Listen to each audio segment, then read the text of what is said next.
We humans are very curious. We have been trying to find out patterns in almost everything.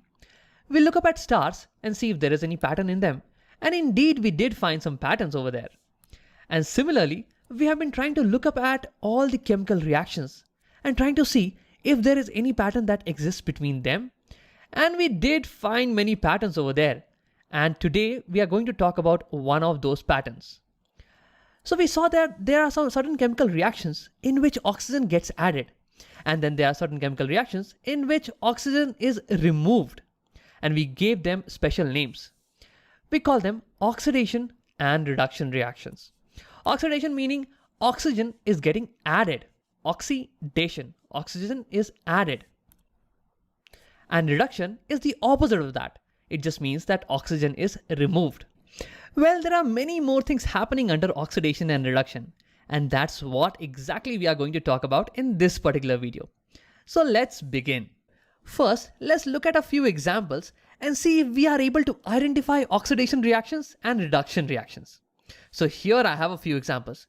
But before I solve and show it to you, why don't you pause the video and see it for yourself? Now, if you have given it a try, let's see.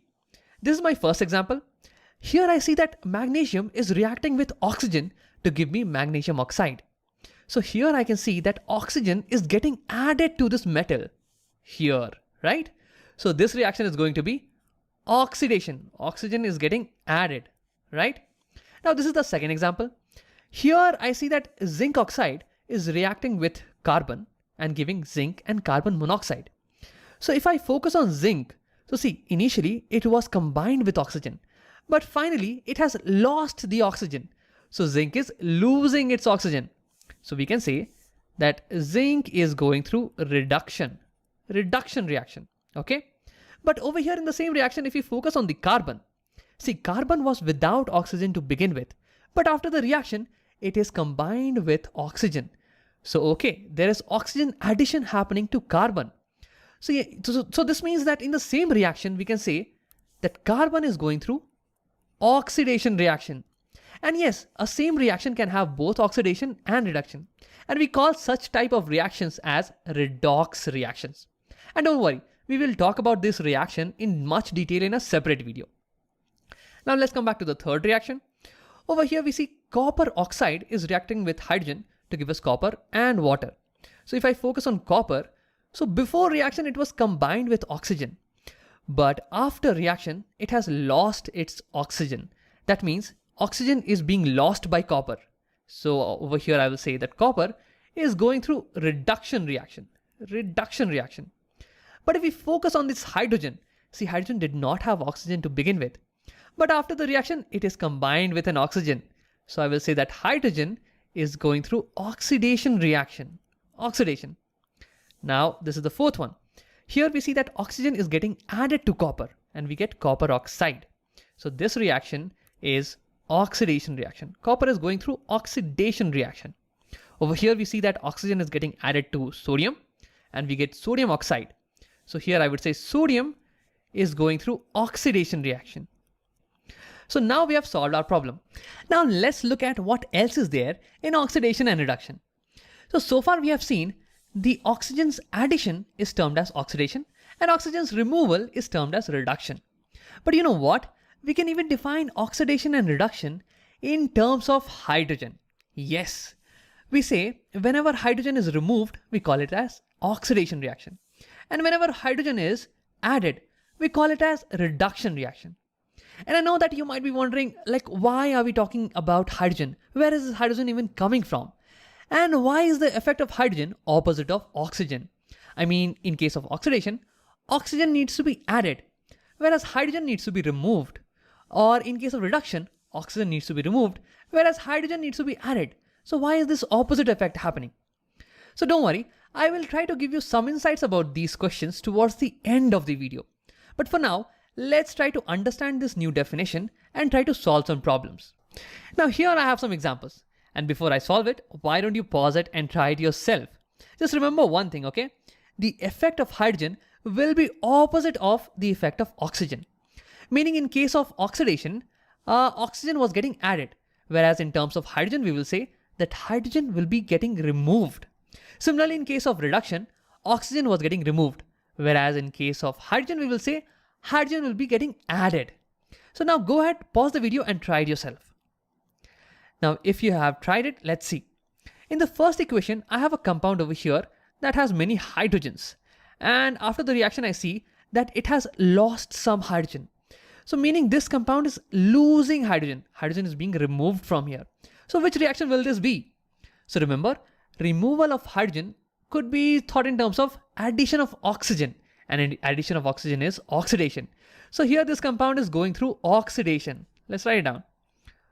This compound is going through oxidation. Similarly over here, I see carbon monoxide is reacting with hydrogen and hydrogen is getting added to it. We get one single compound, right? So here I would say that since hydrogen is getting added over here, then this reaction will be, so addition of hydrogen can be thought in terms of removal of oxygen, which is reduction reaction. So over here, carbon monoxide is getting reduced. Let me just write it. This is getting reduced. Okay. Now let's look at the third example. Here I see that, methane was reacting with oxygen. So see, methane had 4 hydrogens, but after the reaction, I see carbon has lost all the hydrogens. Here, carbon has lost all the hydrogens, right? So which reaction is this?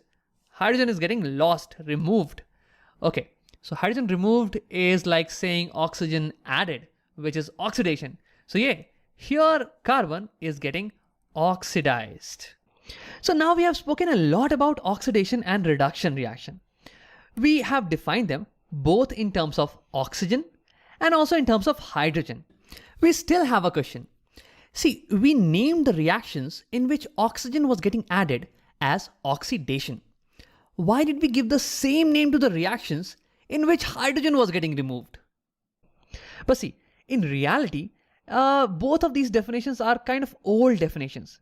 And the new definition of oxidation and reduction is based on electron loss or electron gain. And that will help you understand where is hydrogen coming from. So let's talk about that very briefly.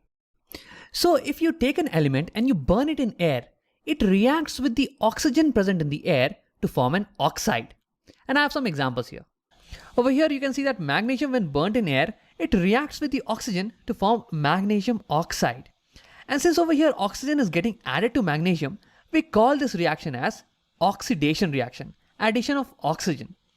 Now when we were defining oxidation as addition of oxygen, we did not know anything about electrons.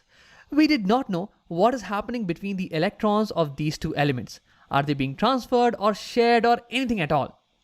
But later on when we found out, we saw something like this.